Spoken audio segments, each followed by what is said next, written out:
أحدث تردد لقنوات روتانا على القمر نيلسات 301 الجديد. السلام عليكم ورحمة الله وبركاته، أهلا بكم مشاهدينا الكرام. النهاردة جايب لكم أحدث تردد لقنوات روتانا على النيلسات 301 الجديد، ومن غير ما أطول عليكم يلا نبدأ إضافة التردد وتنزيل القنوات بالشكل الصحيح. بس تابع معايا الفيديو حتى النهاية عشان تعرف إضافة التردد بالشكل الصحيح وتتجنب أي أخطاء في إضافة التردد. أول حاجة تضغط على زر القائمة الرئيسية منيو في الريموت كنترول وتجيب أمر التركيب وتضغط أوكي. طبعا شكل القائمة والأوامر بتختلف من رسيفر للتاني على حسب السوفت والأوبشن الخاص بالرسيفر.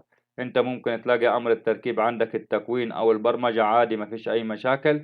تجيب أمر التركيب وتضغط أوكي، تكتب الرقم السري لو في رقم سري، وتنزل على حاجة اسمها قائمة الترددات أو أمر الترددات وتضغط أوكي. أول ما تخش على قائمة الترددات هتلاقيها معاك بالشكل ده، اسم القمر من فوق نايل سات ومن تحت الترددات الخاصة بالقمر. في القائمة دي عشان تعمل إضافة لأي تردد أو تبحث عن أي تردد موجود في القائمة، فيه 4 أوامر أنت لازم تبقى عارفهم كويس. أول أمر إضافة اللون الأحمر، تحرير اللون الأخضر، شطب اللون الأصفر، بحث اللون الأزرق. طبعا الألوان دي بتختلف من رسيفر للتاني، ممكن انت تلاقي عندك زر الإضافة اللون الأحمر أو الأصفر أو الأزرق عادي، مفيش أي مشاكل. الكلام ده بيعتمد على السوفت والبرمجة الخاصة بالرسيفر. هتضغط على زر الإضافة الموجود عندك، هتظهر معاك قائمة إضافة التردد بالشكل دي. أول ما تظهر القائمة دي فيها 3 أوامر: التردد، معدل الترميز، الاستقطاب. دي البيانات اللي لازم تكون موجودة معاك عشان تعمل إضافة لأي تردد أو تعمل بحث عن تردد موجود عندك في القائمة. احنا عاوزين ننزل باقة قنوات روتاني، فبالتالي احنا هنعمل إضافة التردد الباقة. هتيجي عند كلمة التردد وتكتب معايا التردد دي 1 3 2 3، 1 3 2 3. تنزل على معدل الترميز تكتب 27500. تنزل على الاستقطاب هتخليه حرف الاتش يعني أفقي وتضغط أوكي. كده تمام، احنا عملنا إضافة للتردد. نضغط اوكي تاني على التردد، هتظهر معانا علامة صح بالشكل دي. اول ما تظهر علامة الصح على طول تضغط على زر البحث.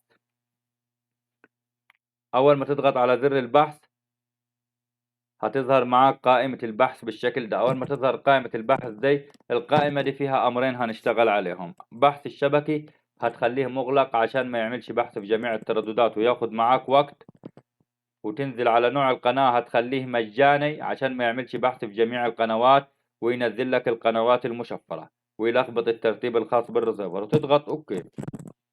بالطريقة دي يبدأ معاك الرسيفر يعمل عملية بحث عن جميع القنوات الموجودة على التردد. أول ما يخلص الرسيفر بحث زي كده هيقول لك حفظ نتيجة البحث، هتنزل على كلمة نعم وتضغط اوكي. كده تمام، احنا عملنا إضافة للتردد وعملنا تنزيل لجميع القنوات الموجودة على التردد. وادي القنوات نزلت معانا بدون أي مشاكل. أول قناة قناة روتانا ميوزك، قناة روتانا كليب، قناة روتانا خليجي، قناة روتانا كلاسيك، قناة روتانا دراما، قناة روتانا سينما مصر، قناة روتانا سينما السعودي. كده القنوات نزلت بدون أي مشاكل. جميع القنوات موجودين على تردد واحد وهو 1 3 2 3 على 27500 حرف الاتش يعني أفقي. جميع القنوات تعمل بتقنية الاس دي. طبعا قناة روتانا سينما وروتانا القنوات تعمل بالتقنيتين، تقنية الاس دي والاتش دي، يعني ما فيش أي مشاكل. سواء الرسيفر بتاعك اس دي أو اتش دي تقدر تنزل القنوات بدون أي مشاكل. وبكده يكون موضوع النهاردة خلص، شرح النهاردة خلص.